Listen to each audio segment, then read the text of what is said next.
নমস্কার, আমি তপন প্রামাণিক। আমি একটা ভিডিও করতে এলাম। সম্প্রতি পাকিস্তান এবং সৌদি আরবের মধ্যে একটি সামরিক চুক্তি আছে। যে সামরিক চুক্তির মূল শর্ত হলো যে সৌদি আরবকে কোনো শত্রুপক্ষ যদি অ্যাটাক করে, তো পাকিস্তান মনে করবে যে আমাদের উপর অ্যাটাক হয়েছে। তেমনি পাকিস্তানের উপর যদি কোনো দেশ অ্যাটাক করে, তাহলে সৌদি আরব মনে করবে যে আমাদের উপর আক্রমণ হয়েছে। এর মূল শর্ত হলো যে একদিক থেকে বিশেষ করে সৌদি আরব পক্ষ থেকে ইসরায়েলকে একটা বিশেষ থ্রেট, অপরপক্ষে পাকিস্তানের দিক থেকে ভারতকে একটা থ্রেট।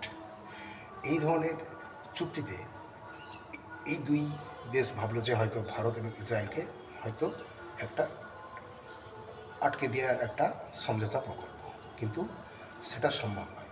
ইসরায়েল এবং ভারত অর্থনৈতিক এবং সামরিক দিক থেকে অনেক এগিয়ে, সেক্ষেত্রে সৌদি আরব এবং পাকিস্তান অনেক পিছিয়ে। তো এইরকমই একটা চুক্তি সাধারণত ভারতের সঙ্গে ইসরায়েলের হয়ে আছে। ইসরায়েল এবং রাশিয়া ভারতের জম্মু কাশ্মীর সীমান্তে একটি কৃষি হাব বানিয়েছে, যার মূল আর কি লক্ষ্য হলো ভারতের মরুভূমিতে, বিশেষ করে রাজস্থানের মরুভূমিতে কীভাবে কৃষি সম্প্রসারণ করা যায় সেই ধরনের প্রযুক্তি সাধারণত তারা সাপ্লাই করবে। তো এই পরিস্থিতিতে পাকিস্তান বলেছে আমরা জম্মু কাশ্মীরে ওই হাব বানালে আমরা নাকি ওই হাব উড়িয়ে দেবো। অপরপক্ষে ইসরায়েল বলেছে আমাদের হাবের যদি কোনো ক্ষতি হয় তাহলে আমরা পাকিস্তানকেও উড়িয়ে দেবো।